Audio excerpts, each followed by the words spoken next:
Hi everyone, you're welcome back again to my YouTube channel. My name is Benjamin-Agbo, and we've been having this relationship and marriage series, and we just felt it was right to interview a couple who have been in this marriage journey for a very long time. So if this is your very first time of watching the video or joining my YouTube channel, I'd like you to subscribe, put on the notification bell, drop a comment as a feedback, and then like and share the link with others.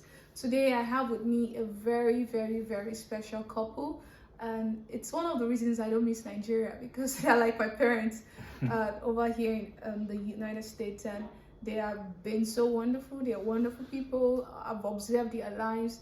I run to Mama Liz almost every time for everything, like ask her questions about marriage, about pregnancy, about children, about this and that. And I just felt it was good for a lot of people to also benefit from their wealth of experience.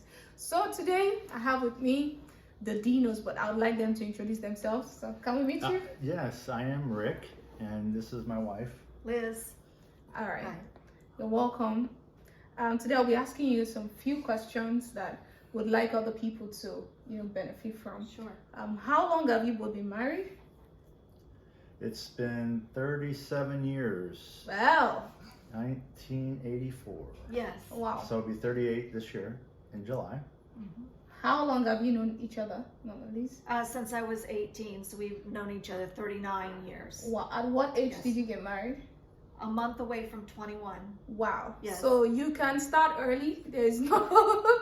That's right. Yeah, you can get it right early. So if you're like 21, 22, and people are like, oh, you're too young to be married, their life is an example, their marriage is an example that marrying early does not mean marriage won't work. I mean, 39 years is no joke. Right. And she married quite early. At what age did you marry? Well, I think I was 23, wasn't I? Yes. Yeah, I was Yeah, 23. he's 4.5 years So I was a older little bit older. than me. Wow. I was holding out So, for the right woman. oh yeah. Okay. So early marriage is also a good thing, like starting your life early. Now they are, Nana and Papa, Right. Yeah, a whole different experience. Yes, Oh, yes. life Yeah. has changed. I love that. There are so many things you're going to learn from them. Just stay with us. So in the past 37, almost 38 years, I would like both of you to talk about this. Sure. Maybe she would go first. What are the major challenges you've had in marriage? Does a successful marriage means it will be void of challenges, or you've had challenges, and can you share a few of those challenges you had? Yeah, if I had to generalize, I would say one of the biggest ones is just expectations. I think when we got married, we both thought it was fairy tale. We were going to be passionately in love and never want to, be a minute apart from each other. And really, it doesn't, that feeling, it's a wonderful feeling, but it doesn't stay. It comes and goes, and you can't really just focus on that feeling. And we were young. We didn't really know each other that well. We didn't really understand our personality differences. We hadn't really argued, so we didn't really know that we both were poor fighters. I yell and throw things, which he found out very early in our marriage. And it's funny now, but then it was awful. Would you envision throwing something at your spouse because you're angry? Yeah, It was a belt, by the way. It was a belt, and I hit him in the lip, and it split his lip, which it was shocking to me. But anyway, Shocking to me, too. yeah, because Did you know about these things before you got married, or No. you found out I in think marriage? that's the what she's talking about, is that we have these expectations, and my way I was brought up and the way she was brought up is totally different. Wow. And then Right. once that comes together, there's challenges within that to try to compromise, to try to understand. Right. Because what I thought that how she was not, until we got married and lived together. Wow. So there was a lot of, navigating. yes, a lot of Right. navigating, a lot of, compromising, which is part of, Right. you have to, That's that mutual submission that and God tells us about. communicating. I remember distinctly the whole reason for this argument was because I was looking forward to the weekend, and we were going to spend time together. We were going to be together and do something special. And we got up on a Saturday morning, and he informed me that he was going to go golf. Right? And golfing is like 4 or 5 hours. It's like, so you're leaving me at home. I'm off today. You're off. I thought we were going to do something, and you're going to go golf. That was your love language. And being together is my love language. And I was hurt. And so I was angry. And that's why I just, in a moment of anger, just picked up a belt on the bed and threw it across the room. And here's the deal. He's athletic, and he plays baseball, and he can catch anything. He can duck anything. I mean, he's so good at that. And he didn't duck. Well, it was just he the didn't shock try of to you catch even it. throwing it at me. And he, I guess because he wasn't expecting it. Right. He just couldn't believe it was actually happening. So Wow. it was one of the, so that's just one of our, early things. Challenges. And I But think, challenges, I think the biggest challenge, though, yeah, it comes down when we got married, we weren't saved, yeah, really. I mean, I was brought up in a Catholic background, but Okay. again, just going through the motions of religion. Hmm. You know what I mean? Yeah. Saturday, you go to confession, and you go to church. Mass and But there was so no relationship. It was all about doing. on. You know what I mean? Yeah. So that's how I was brought up, and she was brought up differently, obviously. Right. So it wasn't until, that 7 years, I think we were married, and that's where a lot of the struggles were, challenges. Again, getting to know first each 7 other. years. Yeah, getting to know each other and kind of compromising and figuring things out. But it wasn't until God, got in the middle of our marriage is when, not that there weren't challenges, of course there were, but that was when we knew he was the one that was going to Right. take us down the road that we needed to go. That just distracted me too, but anyway. Right. Yeah, sorry. All right. I'll just before you continue, I'll just like to tell the singles that are watching us that while you're in a relationship with someone, your emotions can cloud your sense of judgment. Mm-hmm. There are some flaws, some weaknesses you'll not notice until you start living with the person. We are not saying you should cohabit just so you could know some of these things, but we are just saying that that emotions of I'm in love, that euphoria, that fantasy, or oh, it's perfect, there's nothing about him, and that's why it's always good to involve your spiritual authority or people around you, so that it will give room for legitimate objectivity. They will see things that you cannot see. They will see things that emotions have blinded you from. Because the truth is that all these things would have been there before you got married to your spouse, but because you were in love, you probably would not pay attention to those things, and they have a way of resurfacing in marriage. So it's always good. There's no perfect person, that's the sincere truth. You just need to know this person's strength, know their weaknesses, and how to live with it. Right. All right. You have to learn how to communicate, That's a key. and part of that is just knowing when to communicate. Like if the other person isn't ready to talk about it yet, don't push. Like, I have to know now. We have to talk about this now because it's not going to be productive. And you learn those kinds of things as you grow together and you have more experience together, and you learn tools to be able to do and this. I think that was important too. After I came back and was saved, and we got back to, together, and because I was in the war when I was saved, and so when I came back, it was again trying to rebuild. Yeah, from trying to the rebuild. ground So we up. went to a marriage encounter. Okay. Right? And it was a lot of questions and back and forth, and again, how to communicate.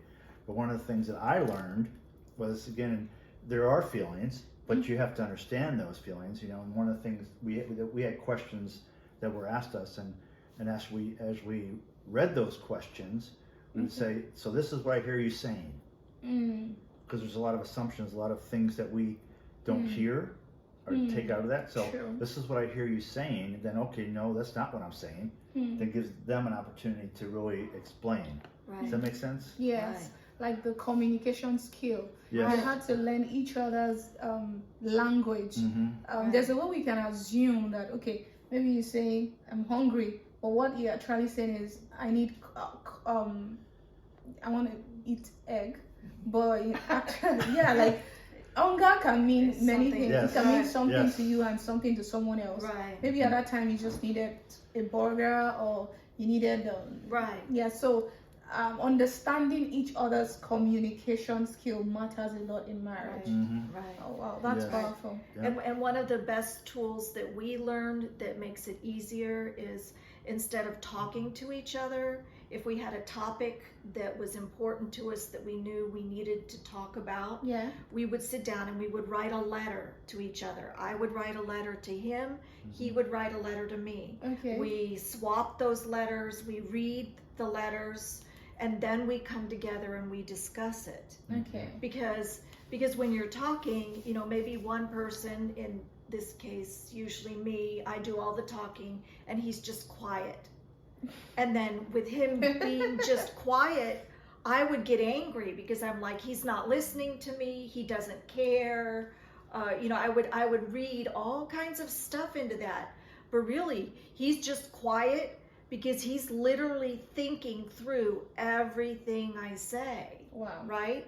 And then I realize, oh, well, if he's thinking through everything I say, Be careful what I you need say. to be careful what I say. Right. I I like shouldn't that. just verbally blah Say all everything. over the place Yeah. when I'm upset because Yeah. because then I'll pull up something that happened 10 years ago Yeah. which is not It's gonna fair. It's haunt his not own about emotions what's more. happening right And this I minute. think that listening is one of those communication skills that is lost unless you work on it. You have to work on it. You know, and I've learned that through, you know, now that I'm a counselor, that's a lot of it is just listening and not Wow. responding Not back. always talking. Yes, God gave us one mouth and 2 ears, right? Yes, true. So we have to listen more than we Exactly. talk. Yeah. Wow, interesting. I'm also learning. So if you're like me, I mean, our marriage will be 1 year in May, and we totally believe as a couple in learning from marriages that have worked. I Getting the agree. right information. Mhm. Don't just assume because you're Christians it's just going to work automatically, or because God said I should marry this person. And you know, we Right. just believe in learning, in Right. growing, Mhm. and that's why we're doing this. And I know that while you probably were planning to get married, you never assumed or had an unusual expectation that you were not going to have a child. So how did you handle that infertility? How long did it take you to have your first child? How did you manage that Right. season? Like, can you share a bit of that? Because Sure. sometimes people go into marriage with the expectation of 1 year into the marriage, we'll have our first child, the 3rd year into marriage, Right. we'll have the second, and suddenly you're married to this person and it's not happening, you're waiting, it's not like both of you did anything wrong. How did you Right. manage infertility as a couple? And Yeah. you were still able to live together and not, or did it affect your marriage in any way? It was hard for both of us, I think. Maybe harder for me because I felt like it was my fault, you know, because Okay. the doctors said that it was me, that I wasn't going to get pregnant without some, you know, some surgery. And so, but it took a lot of tests and a lot of years to get to that point to even find that out. So we were married in 84 and then we had our first child in 92. Wow, that's like, But there was a major challenge before that, though, because we've been trying and we were going through all the tests and getting advice, and we went to a healing service actually, wow. Right. and then all of a sudden she got pregnant, Right. right? But it was what do they call that? Miscarriage? I did. It was a miscarriage. Yeah, so we were all excited, Yeah. saying, "God, thank you, you blessed us." Right. We went this to is a what we've healing been- service. I was healed and I got pregnant, but then I lost the baby. Yeah. So it was not just a crisis, a physical crisis for me. It was a spiritual crisis for me because, you know, why would God heal me? And, you know, and we felt the Holy Spirit. I knew I had been healed, and then to lose that baby, we didn't understand. And we won't understand. There's so many that's things where the that challenge happen. came in, though, because Right. God gave me a sense of peace Right. and said, "It's okay, Right. I got you." Right. Wow. You know what I mean? And there's something good coming. Right, and I that didn't know was what the that was. I difference. didn't know, and Yeah. and she was mad at me because I was so calm and I was. I'm saying, I was God has upset got us, because you know? because he wasn't as upset as I was. He didn't. But you know what? But that's part of the beauty of why God being in the center is like when I haven't had the faith, he's had the faith. When he hasn't had the faith, I've had the faith. And sometimes there's times when both of us are struggling, you know, where's God in all of this? But we just pull together and so yeah, so we've had, you know, we've had health issues, we've had infertility. You know, one of our daughters was diabetic and almost died when she was 13. Wow. So we went through that. We went through, you know, serious issues with, you know, finances. He was in the military, so he went away to war. You know, I mean, so he was gone, and that's a fear. I mean, so yeah, there were several things that happened that would put a strain on any marriage. And we're both so different personality-wise. No, that's supposed to be the next question. Oh, I'm actually. sorry. Okay, so I won't go there yet. No, it's fine. All right. I'm just surprised getting to know all these things, that a marriage is pure, that a marriage is good, that a marriage is successful does not mean it's void of challenges. It just needs the right way, the right knowledge to navigate those difficult seasons. There's got to be commitment, obviously, and that's, you know, you've talked about this. We talked about this. Is that's what's happening today? Yeah. It's not. They're not going in with commitment. It's Yeah. almost like we're leasing. We're going to see how it works out, Mm. you know, and you might not be, but you might be, and then it doesn't. And I think that God, you know, in Ecclesiastes 4:12, I remember that is that, you know, two are powerful, but when three strands are together, it's unbroken. Oh yes. You know, so that's a powerful visual for me to remember that God's got to be in the center, and that's how it's got to be. It's got to be God, your spouse, your children, your ministry. You got to keep those in the right priorities. Wow. And you get those mixed up sometimes, but Yeah. that's part of growing, you know, in His grace and allowing Him to mold you and make you. Wow. Powerful. Yes. Thank you so much for that. Because of that, I would have asked that you know, probably share a bit of how you were able to navigate all these things, but you shared a little about that. So I'll just go to the next question. In the past 37 years, almost 38, what are the personality differences that both of you have that you've been able to manage as a couple to stay together? Because what we see in our generation now is that people run away from challenges instead of making it work. They are looking for the perfect person, and the moment they find a flaw, they find it hard to deal with the person's weakness or flaw, they try to run away. They look for a way of escape. Oh, exactly. I think the problem is with my spouse. I think I'll look for someone else. I don't have to deal with this. And then they get married again. They realize that it's not just about the spouse. It's about them running away from the challenges instead of dealing with them. So I just want you to address the challenges, the differences, but how you were able to manage them. So what are the personality differences you noticed or observed in each other in the past 37 years and you've been able to accommodate, or how you were able to manage them? I don't know if you understand that. So, go ahead. You want me to go first? Yeah. Oh, you go first then. Okay, do you want to go first?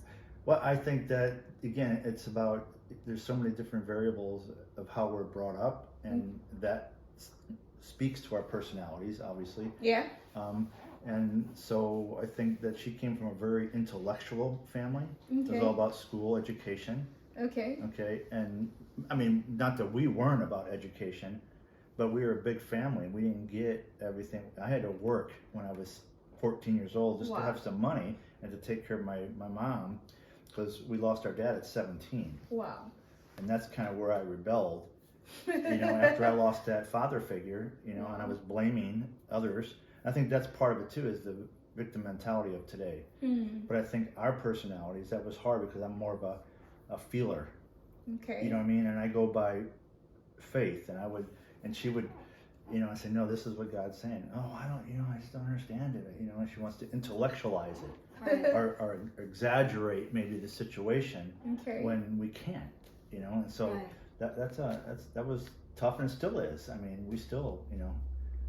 Yeah. But we know each other well enough now to know, Right. you know. Right, and part of the personality difference, I mean, sometimes that's what brings you together, right? Yeah. Mhm. What attracted me to Rick in the first place is he was such a athletic. I mean, he was a jock. He's, you know, I thought, oh, he's handsome. He's built. I mean, it was chemistry. Really, Okay. that was the whole draw in the first place. Okay. And his personality, he's very active. He's walking. He's playing sports. I mean, he's just active.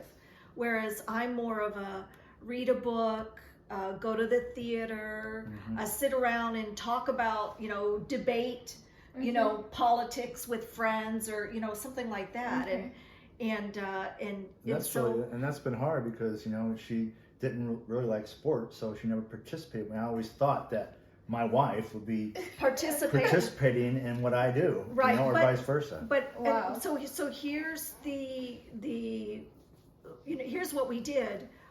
I supported him in sports. I went to almost every single game, even though he was playing every single night. He Wow. would have a game or two. Wow. I would go and I would cheer him on and I would support him in that.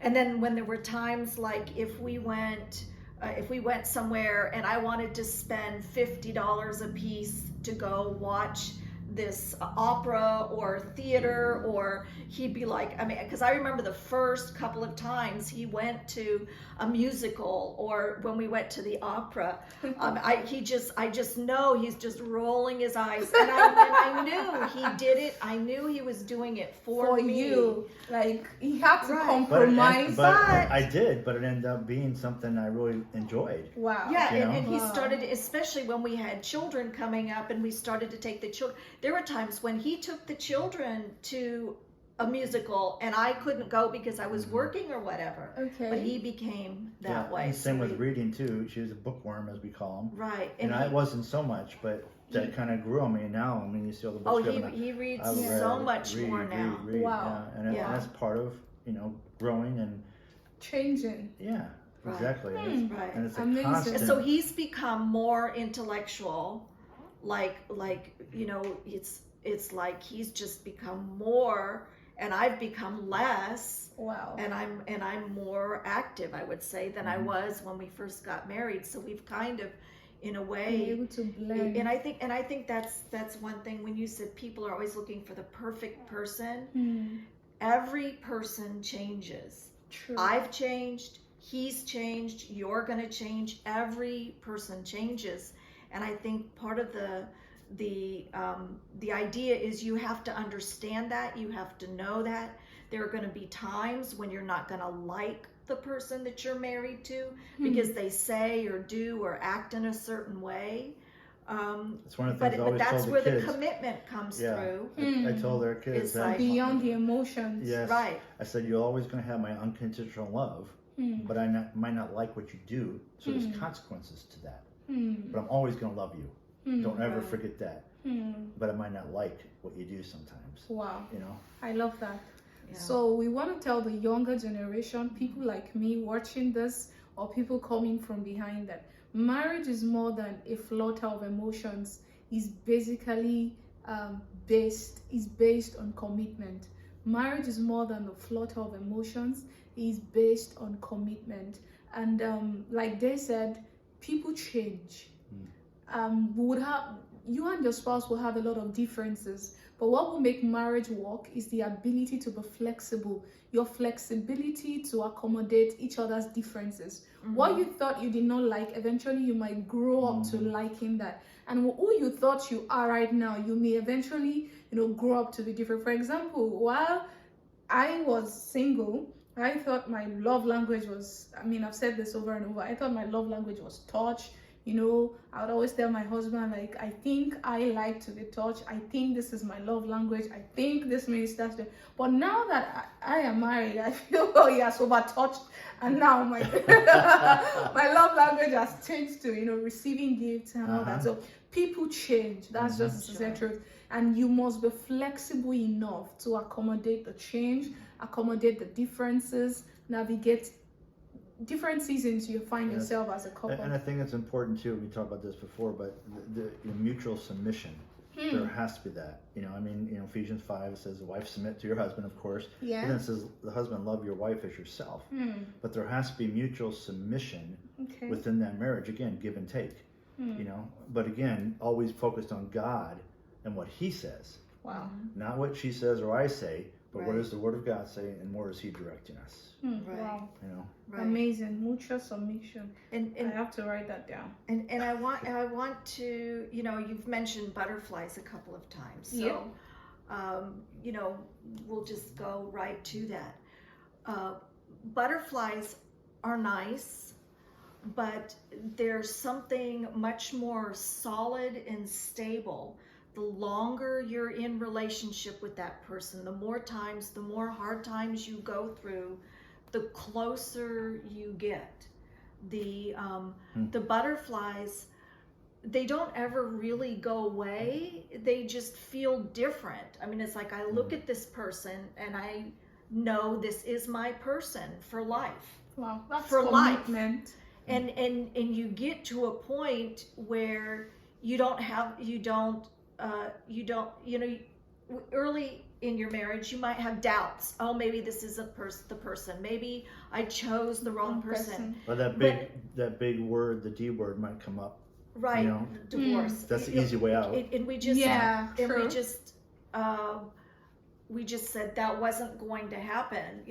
That was not gonna. We were committed that we were not going to do that. And I would joke with them, well, I'll just kill you before I get divorced. I mean, and we laugh, but oh boy, that's, you feel strongly, and you have these strong feelings because you love this person so much. So the feelings are really strong. So you've got to ask for help with that. You've got to ask for help, from the person that you're trying to communicate with and grow with, from the Lord, from people that you know and trust, to help you in those times, to help you get through that, because it's so much better on the other side. Like, we look at you and your spouse, and we say, oh, isn't that so cute? They don't really know what love is. It's like, just wait. I just can't wait to see them 5 years from now or 10 years from now. It's, oh, they're so cute, but oh, you just don't know. The feeling you have is so much better the longer it goes. Wow. It's one of those. It's one of those. Wow. So things. we've not even seen our best days yet. And you have to understand, being two people, sometimes he's really on fire, sometimes I'm really on fire, and we don't match, we don't mesh. But there's always, it's just an in and out, come and go with your feelings for each other, or the passion for each other, in everything from health to stress from work. I mean, there's all kinds of things. Children. To children in the house. Even good things like a new job or a new home, can bring those changes. But just understand that it's just going to get better with time. Right. And I think too that you've been mentioning it the whole time is commitment. Yeah. It's not always about feelings. Yeah, true. And that's where you got to be careful. True. There's a fine line there, and that's where people they run on their feelings, and it's the victim mentality. And I think you said this too, is that sometimes we're not brought up in a great home, but we use that as an excuse. Yeah. When things happen to us. Yes. But we can, and I've had this in counseling sessions that said you can start a new generation right now. Yes. You don't have to keep doing the same Recycling, things. Yeah. Yeah, you can start now, and you can create your new generation. I love that. I love that. Wow. So powerful. Babe, we've not seen the best of our days. The best is yet to come. Yeah, we want to encourage people, newly married, young couples watching us right now. No matter how good you've enjoyed your marriage, the best is yet to come. The older you get, the finer the wine. Fine gets better with time. And that's how your marriage will be in God. We watch their lives, we observe their lives, we receive a lot of counsel. I can only imagine, 37 years and they're still able to keep it together. Marriage is about commitment. Love is not a place where you can, fall in and fall out. when the going gets good, you are in. When the going gets bad, you are out. No, by the time you're getting married to someone, make sure you have this commitment at the back of your mind that I'm going to make it work. Whatever it takes, I'm going to make it work. Like, have that mentality, have that mindset, so that when difficult challenges, happen in your marriage, you will not use that as an excuse to find an alternative route. Sure. You will stay there. You will make it work. You will navigate that season, and emerge a better couple. All right, now to the next question. Oh, is this getting long? No. Oh, you're enjoying this, right? Yeah, We can go ahead, right? I was going to say, how many hours do you have? So 37 No, years. we'll round up. But we just want to touch the basic things Sure. that other people should Sure, know sure. about. So, how did your background, like you mentioned that both of you were from different backgrounds. How did your background influence your marriage? Negatively or positively? I'd like you to share your own experience. I'd like Parik to share his own experience. How did your background, where you were raised, the kind of environment, the kind of parents that raised you, how did that impact or influence your marriage, both negatively and positively? Can you share me too? Well, I think I grew up in a normal, I guess you would say, family. Okay. Growing up with mom and dad, and they were committed. They supported us. They took care of us, 8 kids. Wow. Yeah, 8 kids, and they were, and not that my mom or dad were without flaws. Obviously, there were some things there that obviously could have been done differently, but I think that was it. They showed us their commitment to each other, but also taking care of us. They always put us first, the kids. They put each other first, but then us. So that was how I was raised. And, you get, and we were raised, like I said, in the Catholic Church, so it's different. Not a relationship, but a religion. And so, and that's part of growing and learning and finding your place. So I don't know about... How did that influence your own marriage? I think I was looking for that commitment. I was looking for that's why I waited so long, looking for the person, I like that. Because I was 23 and I was in no really hurry to get married. Okay. I just joined the military so I could travel and do whatever I needed to do, create training and get a job. But, then God brought us together and, changed all that. So, but yeah. Memories? Well, with me, it was a little bit, it was difficult for me because I wanted to get married. I felt like that was something that I wanted to do, was be married. I wanted to have a life partner. My parents, my birth mother and my father, my birth mother has been married 7 years. Has been married 7 times. Wow. And my father was the first. So, she Wow. married my father and had myself and my brother, and then got divorced all within a span of like maybe 3 years or 4 years. Wow. So that was, and she was very young. She was like 20 when she started marriage with my dad. And I know that I saw the pain that caused. I know the pain that caused with myself and my brother, especially, losing his mom that young, at a very young age. I saw the pain it caused in the children. I saw the pain it caused with her. Now that I've come to know her and have a relationship with her, I know that it's been painful for her to not be able to have that marriage that's a lifetime marriage. And I know that it's something that hurts her terribly for that to have happened. And the pain it caused my dad too. He was very bitter about the whole thing, and I know that's probably because he was so hurt, because the love was so deep, and so they were hurt.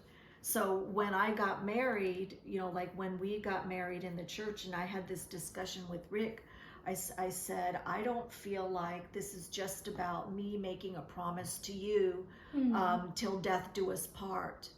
I'm promising God.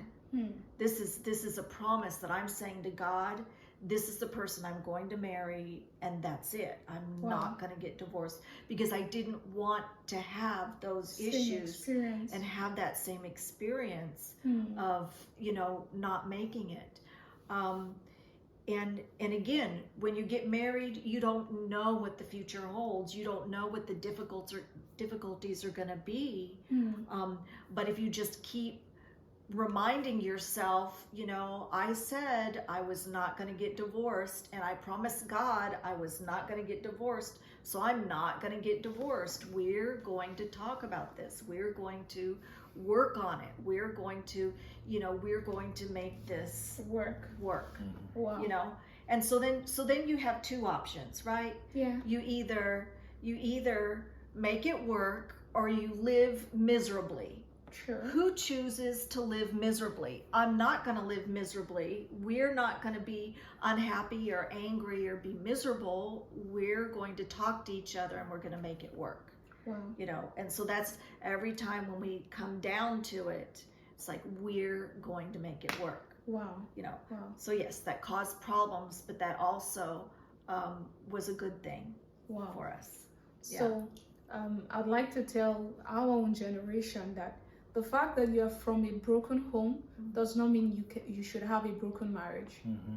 The fact that you're from a broken home, you watch the pattern growing up, you experience something different, does not mean you have to repeat or have the same experience. Right. 7 times, that's no joke. Right. Mm-hmm. Do you know what was responsible for, the repeated divorce, or why she kept on? And do you see any trait of her in you? Because there's a saying like, I have to say that she's a complete opposite. wow. Her mom, her Nana, and that she's selfish. That's what it came down to. She couldn't get along. She wanted her way or the highway. Where Liz is totally committed. Has a servant heart. Wow. Well, I think part of it is personality, because she's very she's just the sweetest lady, and she lives with her heart on her sleeve, and she gives, but I don't think that she ever really learned I don't think she learned good communication skills. I don't think that she learned how to fight through something, Okay. and I think part of it is just, there's so much pain there. I think after the first time, the second time is just even more painful, and the third time is even more painful.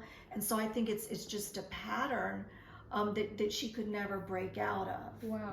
And so I felt that deeply, and I hate that for her, because I would want her to be able to have a stable marriage and work through that. And now, at 75, she's alone, and I worry about that too. I mean, not that there's any guarantee that a husband would still be alive, but you know what I mean? Yes, it's you don't like, want to be alone when you're old. Yeah, and I think she lives in Mexico too. So I think she's separated from us. Right, she's not close. I think that, like you said, for people who say, I grew up without a good model,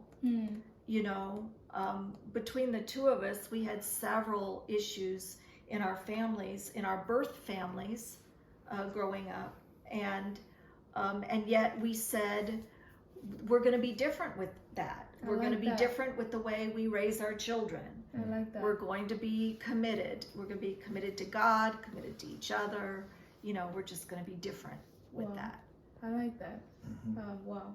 So, while you were young, did you live more with your father or your mother? Because environment also has a way of shaping us. Even though your mother had that kind of experience, if you didn't get to live with her, observe those things, those lonely nights, those, Right. it may not necessarily influence your belief system or your patterns. Because we've seen people, I remember a guy told me he was once in a relationship with a girl, and then because the girl's parents' marriage did not work, she was always afraid that the guy was going to leave her, or and the relationship never worked, because she had these insecurities that the same thing that happened with her parent was going to happen in her own relationship. Sure. She was, projecting that past pain on her present possibilities. So I want to know, do you grow up with your dad or you grew up with your mom? Which of the patterns did you observe the most? Because that has a way of also changing you. I grew up with my dad. Oh, okay. Yeah, I did not grow up, and I did not. I saw 3 of the marriages, later in life. Okay.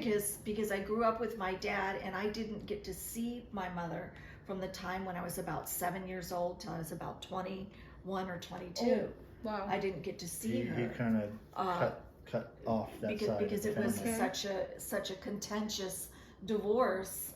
She wasn't allowed to be part of our lives.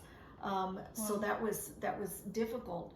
And he remarried shortly after that, and he said, we are not going to get divorced. The second So time? then the second time, with my stepmother, we had some really negative things happen in that relationship, but they were committed to staying together.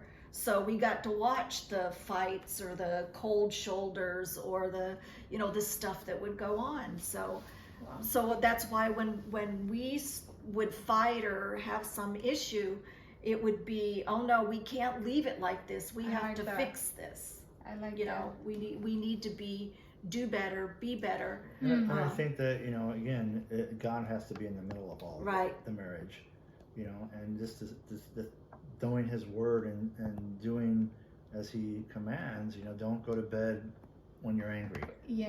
Don't stew on it. Yes. Work it out before that. Yes. All those are just great truths that He's given us. True. Very true. Right. Very true. Well, thank you so much for that. Thank you so much for that. Like, that commitment is a very strong thing. Regardless of your past experiences, regardless of the models or patterns you watched while growing up, you can have the best marriage. You can have the best marriage. All right. We're going to just have 2 more questions, and that will be all. What advice would you give the present generation, the younger generation? I mean, you have 2 kids doing wonderfully well. One is, enjoying, she's married, she has a beautiful home, a beautiful marriage. I mean, we observe your life, my husband and I, and we can boldly say that there's something that other people need to know too. There's something that is working in your life that other people need to, especially our own generation.